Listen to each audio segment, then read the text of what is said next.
we all know and love him as Chiedo. So who doesn't know Chiedo? Okay, all right. I'm Chiedo. Chiedo has so much energy. Woo! Is that too much? Okay, tone it down. He's a speaker and has podcasts, entrepreneurship, and leadership, and he has been so much to this community to help build this program that you're experiencing today with this conference, as well as this company, as well as helping entrepreneurs, as well as speaking. So leadership, entrepreneurship, all things tech. Welcome, Chiedo. Thank you. So as you can see here, I initially planned on creating a talk that was really heavy, deep in code. I'm showing you Ruby on Rails code, Elixir code, Phoenix code.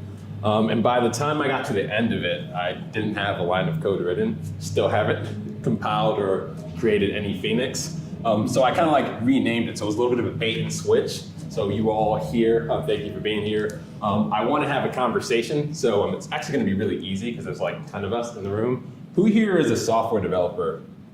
Or has been. All right, this is going to be some cool comprehension. We'll see how it goes. So what does this mean to you? This was my way of kind of like filtering the audience. You know, I expected like 30, 40 people to be there.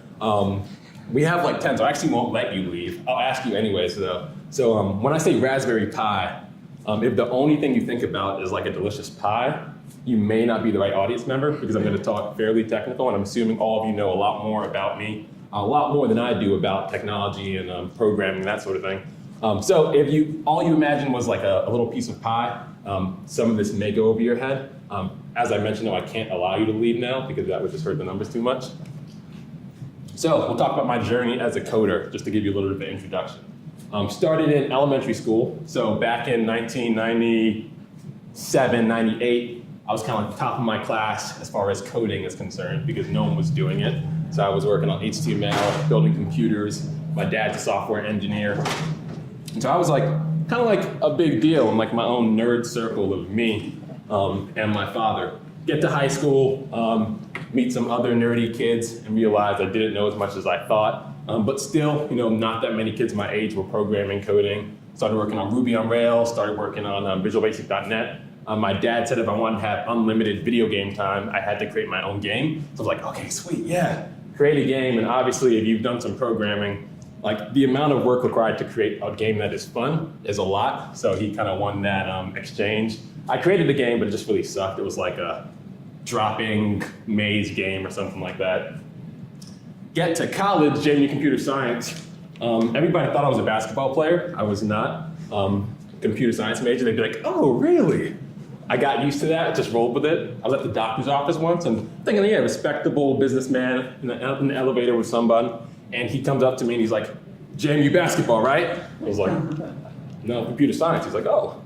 So that's been my experience at JMU the whole time. It's okay. In regards to computer science, I really just was an average student. This was confirmed when I interviewed with Amazon. So they reached out to me over email, said, hey, we saw you on LinkedIn. We're impressed with your profile because I was doing a lot of things on the side. I was like, sweet, yeah, it must be like a big deal. It must be like the best coder. And they're like, hey, what's your GPA? And I was like, I got 2.9. They're like, oh. I'm like, okay, this is awkward. It's like, we're like on the phone. He's like, hey, man, like I want to like make something happen. Like talk to my guys. Like we're gonna hook it up. Like I'm sure you have a better computer science GPA than your cumulative GPA, just for, like all your classes. He's like, what's your computer science GPA? I was like, 2.0. He's like, ah, man. Yeah, we're probably not gonna fly you out, man. I was like, and that's when it kind of like really hit me to, oh man, like I'm just like kind of like a normal computer science student, maybe like even a little bit below average. I skipped a lot of classes though, so that kind of hindered my performance. Then I actually do the interview with Amazon. Oh man, it was like on Google Docs, so I had to literally code while they were watching. So he's like, hey, so solve this problem. And I'm like, okay, cool, no problem. And then I'm like typing something, he's like, oh. It's like, got this voice in your ear. It's like backspace, and he's like, I don't know what to do. And so I failed that exam terribly. It's okay though, no regrets. I ended up starting a company, just like, forget all that. If I start my company, I'm CTO, and I'm the best coder in the company because it's just me. Started the company, and for a while I was like the top dog coder. And then a few years later, I don't even get to write code now. And now all of my coders are just better coders than me. And that's my new reality. that brings me to a story about Andy Vanhook, that guy. I add Renegade Slide Edition by Chiedo because I was kind of just like quick with it, and like my designer didn't approve this slide. Just want to sneak it in like at 5 a.m. so he didn't have time to like comment on it. He runs Appeal Production. They're with the camera crew back over there. Really awesome. So he's another business owner here in town. We were talking about like 4 years ago about like how I plan to grow the company. And he said, hey, Chiedo, you know, you're gonna have to stop coding one day, right? And I was like, Andy, man, Andy. Like, I'm still in my 20s, man. Like, I get it. You're a little bit older. Been doing this a little bit longer. But, you know, like, my generation's just doing things a little bit differently. I'm going to keep coding, all right? He's like, okay, Chiedo. And so about 2 months ago, we met up. We grabbed lunch. I was telling him about how excited I was about the company's growth, where we were heading, the delegation, getting people in the right places. And he was like, this is incredible, Chiedo. I'm so excited for you. I've never seen you have so much energy. I was like, yeah, man. He's like, how much are you coding? It's like, oh man, facepalm.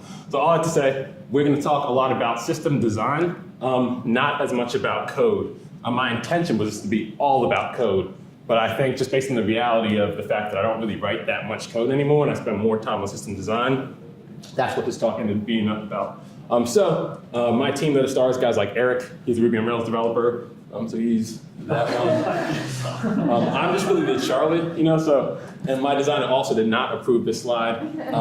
I kind of help coordinate things, but each of my team members, they're the superstars on the ground. Mike over there as well, he's another one of them. Why is your face so creepy? I chose the creepiest picture I could find. That's why. So now, forgive me as I talk about your favorite language. I was just trying to like soften you up with that last slide so you don't boo me as I say something incorrect about something you love and work with on a daily basis. So pass around some high fives. Once again, I'm just trying to warm up the crowd, make sure nobody boos me. Yeah, everyone feels good about that. Perfect. That's the human gesture of affirmation that should obtain the crowd's loyalty, is what my mind said this morning. And that's supposed to be a high five. The other emoji looked like a high five, but for some reason when I Google translated it, it now looks like the prayer symbol, which makes sense, and yeah, so ignore that. PHP, who here has worked with PHP?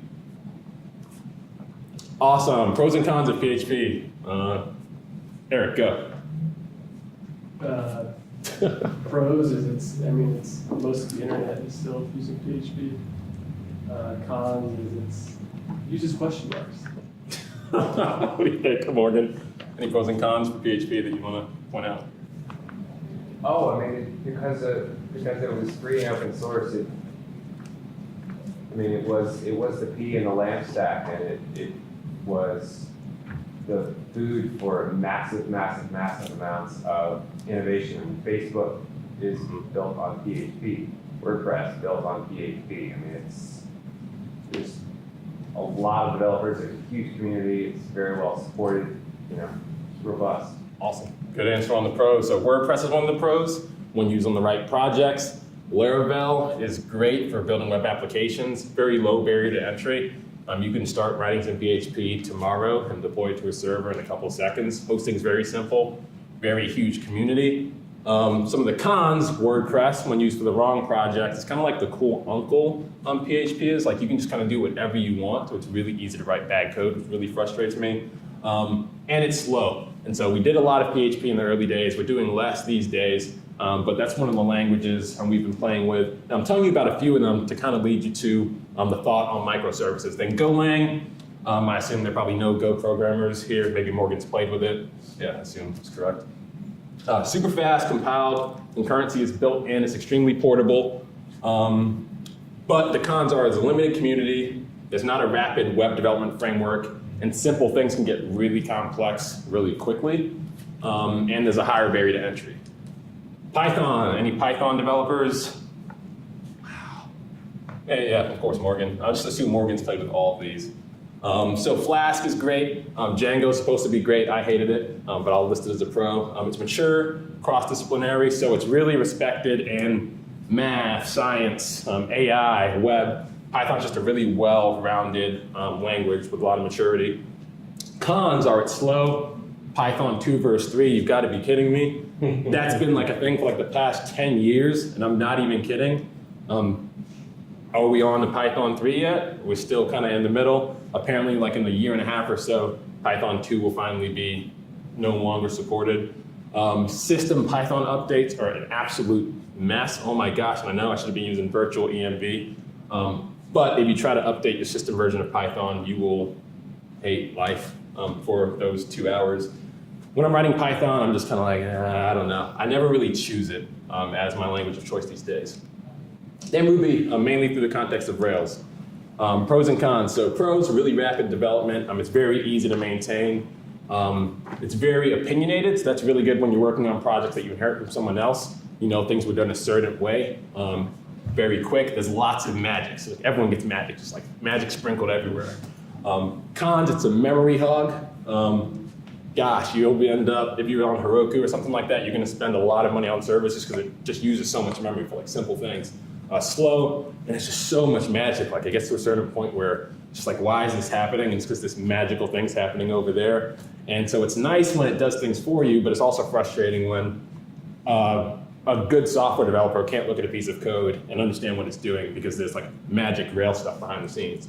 We do a lot with Ruby on Rails though. It allows you to make web applications very quickly, which is very, very helpful. Node.js, mainly through the context of Express. Pros, concurrency is built in, awesome community, NPM, it's JavaScript, so a lot of familiarity. Async await made things way cleaner. And it's growing really quickly. Some of the cons are that promises and callbacks can just get out of control. Magic was never known to its rounds. That's like my nerd statement. There's like no magic. You have to completely do everything yourself. Yes, we're coders, of course, but at some level, it's like, man, there's a reason we create like libraries and frameworks. We don't have to like come up with everything ourselves.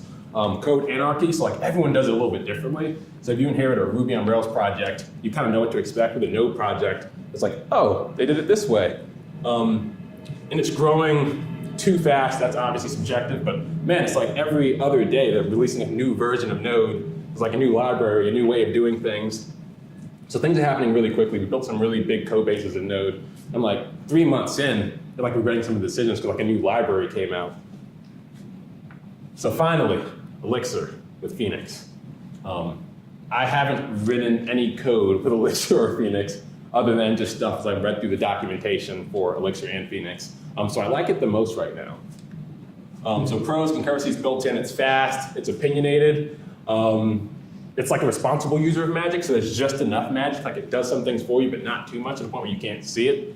Functional, reliable, so much more cons, smaller community, fewer libraries, and medium barrier to entry. It's a little bit more intimidating than Rails, but I think it's a nice balance of some of the pros of something like Node and some of the pros of something like Rails. So my favorites, Elixir for web development, considering I haven't used it yet. So it's like we're in the honeymoon phase, right? Elixir and Phoenix. I just love this thing right now. Python, although I would never choose it for like anything, if I got put on an island and the genie was like, hey man, you have to choose like one programming language to use for the rest of your life, like all your purposes, I'd probably choose Python. And then Golang, I like using that for writing system scripts, binaries, that sort of thing. So, I don't want to choose. Everybody get this reference? Awesome. It's my favorite movie of all time, The Matrix. It's the best thing that happened to like cinematography since like I was born, 1990. The issue is we build our backends as monoliths. So I was gonna like make a fun joke like, well, we build stereo lists because we have like front ends, but we build our backends as monoliths. That means we build everything in one code base. It's just all one stack. So if we're building a big project, it's gonna be a big Ruby on Rails project as far as the API is concerned, or it's gonna be a big Node project. So we can't really choose. So the question is, should we be building microservices? And that's something I've been thinking about. So I really went on a tangent. Like I started with thinking about this as just like, okay, we just want to start playing with Elixir and Phoenix. And then I was like, what we really want to do is start thinking about microservices so that when I get bored again, we can just tap on a new language. And so with microservices, instead of building in one big chunk of code, you split it up. And so you split up your code into modulars, and then they communicate with one another. So you could have a project that runs on Golang for certain portions, Elixir for other portions, and Python for other portions.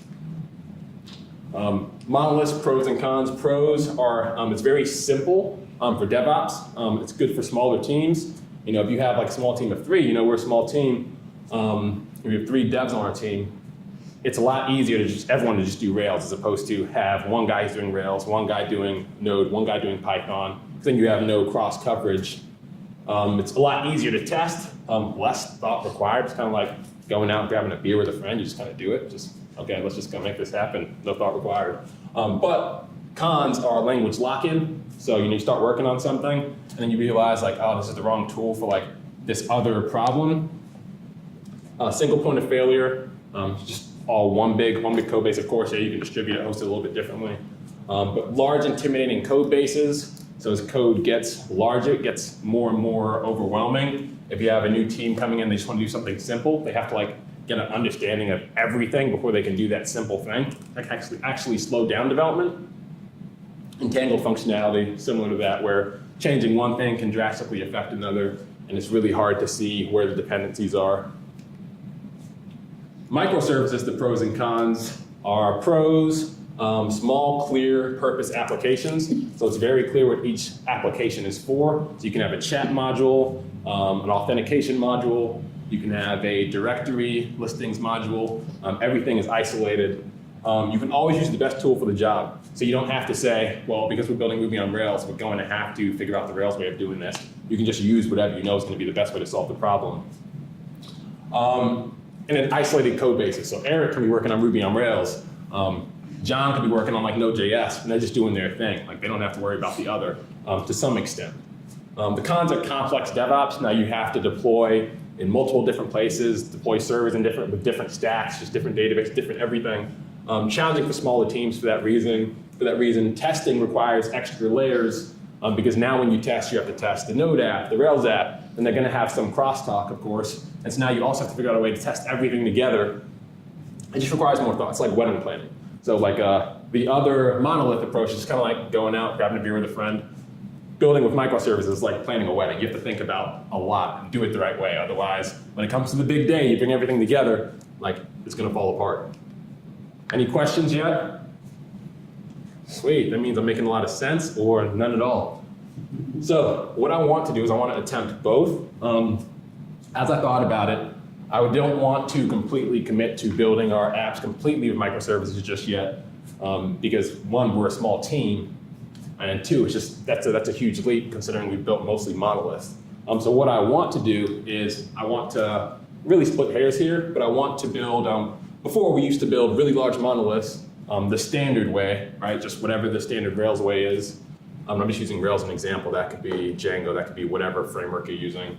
But after, I want to build really large modular monoliths. So even though we're building monoliths, be really careful to isolate certain modules and functionality and make clear separations of concerns. And so something called Rails engines, I've heard is a new way to do that. I haven't played with it yet. But instead of just having one big code base, you split your app into modules so that things are really portable and it's very clear what belongs to what. And then add small microservices as needed. So it's a very small difference, but we're still kind of doing as much in a monolith as possible, just being really careful to make sure we make it modular. And then as needed, we'll add microservices. For example, where do we begin? Blah, blah, blah, goals. We want goals. I want clear data.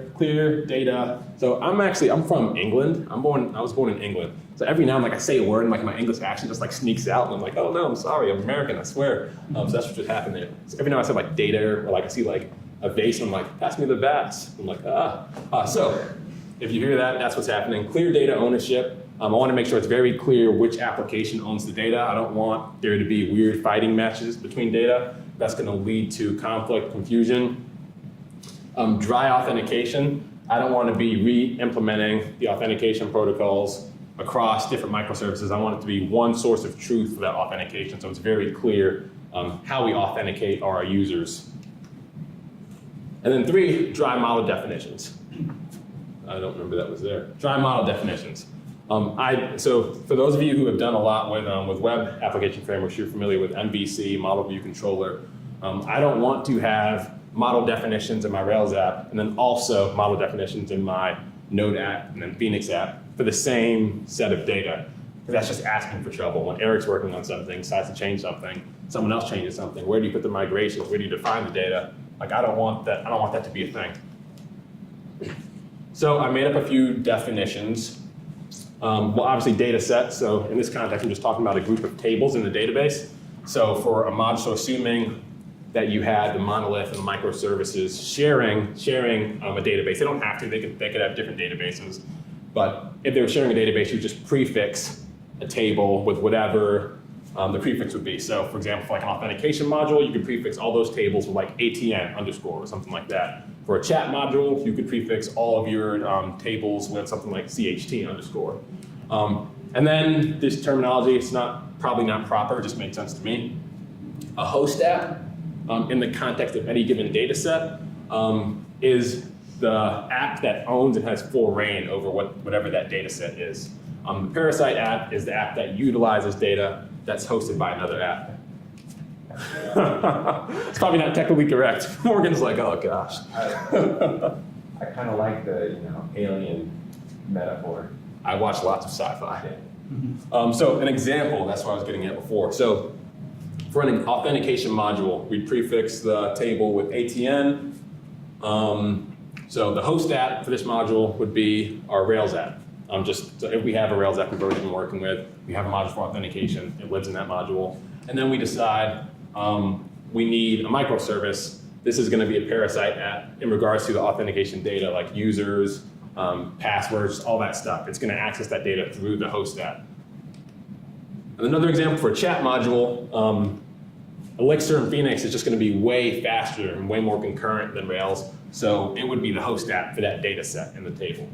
That data set in the database, so all those tables prefixed with CHT underscore. Does that make sense? At least to the coders out there? So the monolith is not necessarily always the host app. It just regards to what data we're referring to at any given point. And then obviously the Rails app would be the Parasite app in this situation if it needed to access some of that chat data.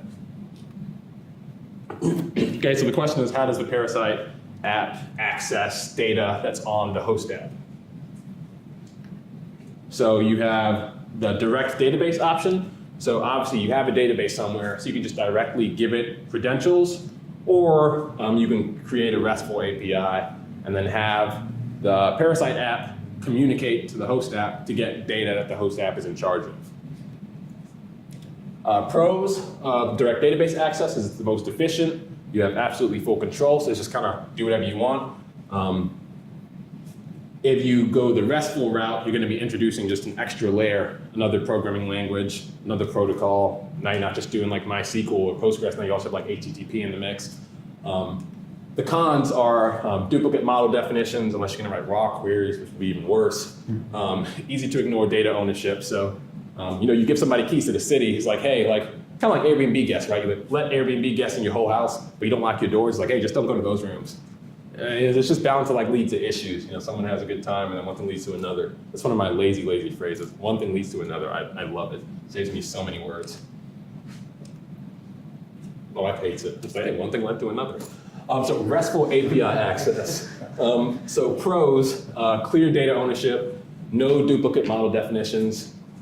That's awesome, because those are some of our goals. Cons, it's less efficient, because you're introducing all these extra protocols, extra languages, and it's just extra work. You just have to think about it a little bit more. You may have to create APIs for functionality that you didn't intend to be public, and you won't have it public to the user in a sense, but maybe the Parasite app needs to access it. So our default choice is the RESTful API approach. So all of the integration from the apps communicates through the API. What's nice about that approach is it just really helps things stay modular.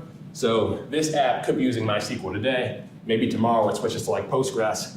Like, it doesn't matter. This microservice still accesses the data through the same API. So I'm able to change things over here without even considering this, as long as I just protect the API in the middle. And same both ways. This could be using Postgres. This could be using MariaDB, just whatever. So I really like that because it keeps things separate and allows me to just develop in a way that I can be confident about without worrying about conflicts. So how would this work for authentication? So, because we're using the API approach. So the pros are we don't have to re-implement authentication strategies with this approach. We just simply pass tokens around. So if you're a web developer, either you're going to use something like JWT, or you're just going to have like some sort of like Rails cookie token, or sessions, or just whatever. You just have to figure out a way to pass that token from the client to the API, and just make sure that the authentication app gets that and just do its thing. And so we probably just have like an an endpoint that says is authenticated or whatnot. And so you have to hit that with every request before the microservice could do anything they wanted to check for authenticated permissions. The cons are you now have lowest common denominator issues with latency for each authenticated request. So for example, imagine having, do I have a picture of it? Hey, there we go. So imagine having super fast, like super speedy, like Elixir app, right? Like this is like the Flash, like super fast guy. And you just put like I'm not gonna use that analogy, it's not going anywhere. This is Elixir, super speedy. But for now, every request, you have to check with the Rails app to see if it's authenticated. And then it comes back, tells you if it's authenticated, and then the Elixir app can respond. So now you've added this additional latency to every request, which may not be ideal. It may not matter in a lot of cases. It's going to be a very lean request, but that's something to consider, especially as your apps go larger and maybe you have to do like real-time functionality. So with that sort of thing, you can just adjust as needed. So before, we have like a Ruby monolith, and it's just an example. Say we have like a business listing module, authentication module, scheduling module, and then we have an Elixir microservice, which has a chat module. And for whatever reason, the Elixir microservice is tired of having to go through the Ruby application every time it wants to get a user's authentication status. So afterward, we just break it up. We just take one of those modules and put it elsewhere. So we still have the same microservice that we had before, but now we just add another one. And now we implement the authentication module in Elixir. So now Elixir is just going through another Elixir is just going through another Elixir microservice. So it doesn't slow down every request in the same way that Ruby could, just because it's a much faster language. And that may be a trivial difference. It may not even matter for that one thing, but that is an option that you can adjust as needed. The beautiful thing about using modules is you can just move things around. When you're building it that way, it's just going to set you up for success later, so you don't have to like unentangle all of your code when you want to move something to a new framework or language. So what about cross-site request forgery? I'm still thinking through all of this. We haven't implemented any of this. This is still just like my thought phase before I talk to the team about like the way we want to approach some of our next big projects. But yeah, for any client API requests, yes, of course, still use cross-site request forgery tokens.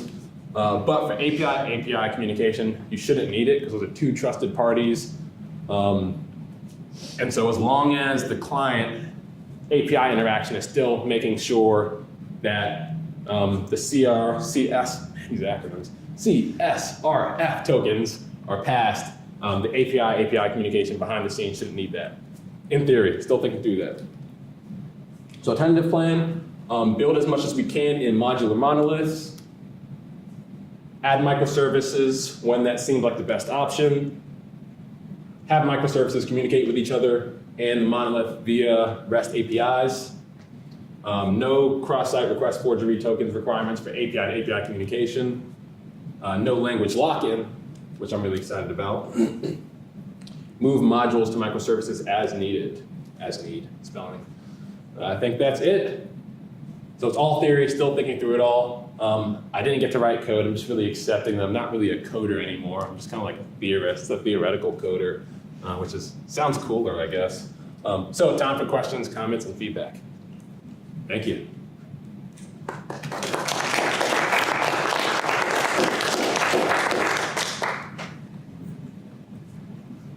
So who understood what I was talking about? Morgan. Yeah, I'm digesting. Yes, sir. From an operational perspective and development time, how do you think adding these new APIs and new microservices is going to add on to how long it takes you to push a web application from inception to completion?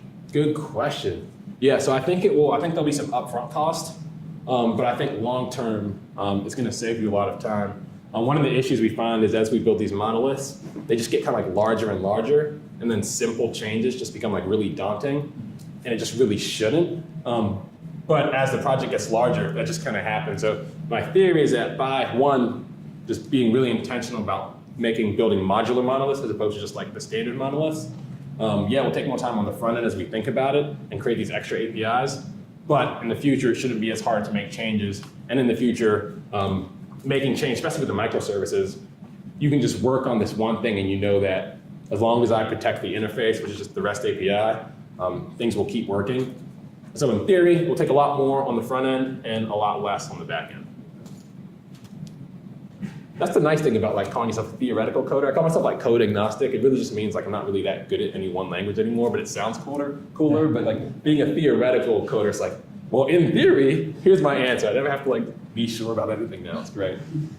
And Eric's like, I have to test this.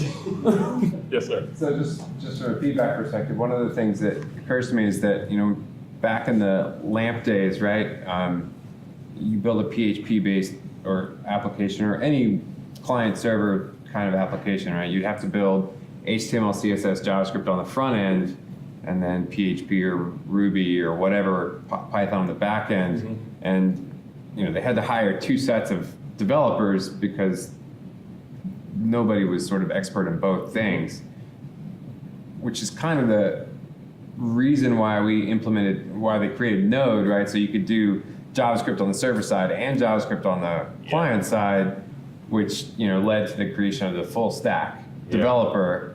And this is sort of like moving back to the old way of having teams that do different stuff on different sides, which is, I think maybe it's time for the pendulum to swing back. Yeah, I think that's a very good comment. We made like a huge investment in Node and JavaScript in general. So we still use React.js on the front end. And what we found is that even though we had these like full stack Node applications, it still made more sense for us to put like one guy on the front end, one guy on the back end. One of the things that frustrated us, especially with back end Node, is just over time, the big projects just got really like messy. And because there was no standards and we could just do whatever we wanted, you know, we make decisions and then 4 months later, it's like, damn, you know, the whole Node community is moving this way. Right. Now we're doing this stuff. So it's kind of like the pros and cons. So yeah, it is nice to like have the full stack Node, but yeah, I'm not sold on Node as the back-end language that I favor the most. The other thing that occurs to me is that there's a trend now towards people specializing in just one like small piece of the whole app pie. So for example, you've got this company Auth0, which does authentication as a service, right? And you can just use them as a bolt-on authentication service for all of your apps, right? Yeah. And they have a very clean, relatively easy to use API, you know, and then ways to integrate that into basically any app. But then, you know, there's things like that for NoSQL databases and for SQL databases and for REST APIs, and you know, like you end up just like bolting a lot of things together so that you don't necessarily have to invest a lot of time or energy into one particular thing. Yeah. Yeah, I've seen that as well, and I like it. We don't do too much of it, but I like that at least when we switch our approach, if, you know, I haven't even pitched this to my team yet, it's like the first time Eric's hearing about it. But if we move to this approach, then the beauty is we haven't had that option because we've built our apps in a modular way where we're like used to like having different pieces, that if we find out like, you know what, our authentication module's just slowing things down, let's just use Auth0 for authentication and whatnot. Right. And it's not gonna be this like huge re-architecture because we already have like our application set up in modules with like the clearly defined interfaces between them. But as a small company, right, you could just find one thing that you do really well, like lead generation or something like that. And so you have lead generation as a service, and that's all you do. Yeah. And then you charge people on a, you know, 5,000 requests at $10 a month or whatever, right? You know, until you get enough subscribers, and you just do that one thing really well until, you know, the market shifts, and then you're kind of stuck. I like it. I think more and more things will move that way. And so at least I want to put us in a place where we can utilize it as people are creating these different services that just do different things better than our team could. Any comments? Katie, you mentioned PHP. Is Ajax still around? Yeah. Oh, yeah. Yeah. It's still solid? Yeah. It's not like the term. Like people don't really think about it. It's just kind of like there now. It's just a part of like it's very heavily involved in like Angular, React, like all those front end frameworks. So Ajax is just how the asynchronous communication is happening between the JavaScript framework and like backend libraries and like URLs. So yeah, it's still a thing, but it's not a language. It's just something that's happening. Morgan can give you like a textbook definition. I'm just like, it feels good. What I would say to that is that there's a new sort of design process that people are calling offline first, and people aren't really building desktop software anymore, right? I mean, everything is for web or mobile or all of the above. And like, I don't know how many of you guys have struggled with, maintaining an internet connection while you're at the conference today. The assumption is that those network connections are flaky, right? And so if you're building new applications, you have to assume that A, they're going to need internet connection at least some of the time, but they're not going to have it all the time. So how can you write your software so that there's enough data that gets downloaded to their device to use it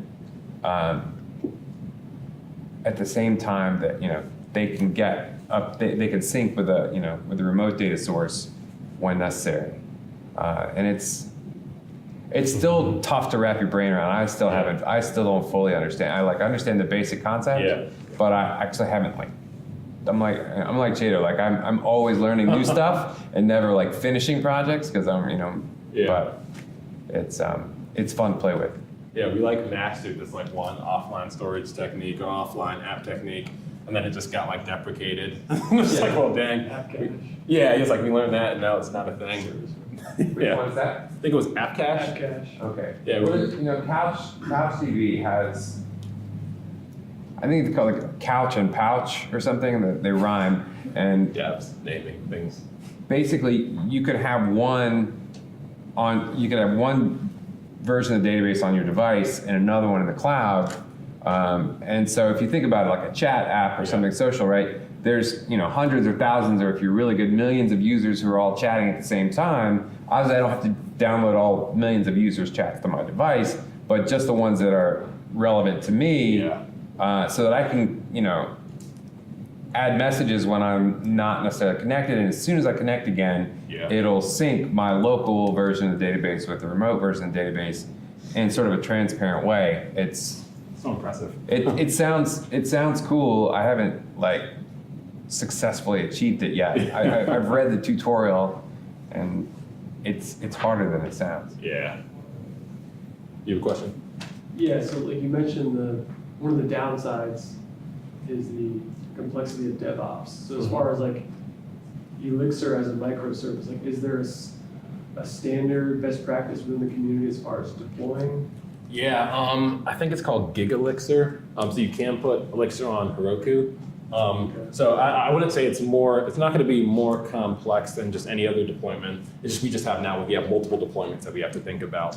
And then also you have just the testing as well. You have to think about how those things all integrate together, as opposed to just testing something in isolation, which you can do, but that doesn't guarantee that when this app talks to this thing, it's going to work.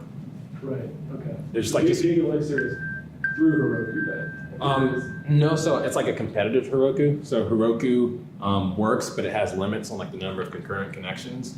And with Elixir being something that can have millions of concurrent connections on a server, Gig Elixir is Heroku's nice, but if you want to create a real-time application, move here. And so people say good things about it. Haven't tried it yet, though. That's what you're for. All right, thank you, everybody.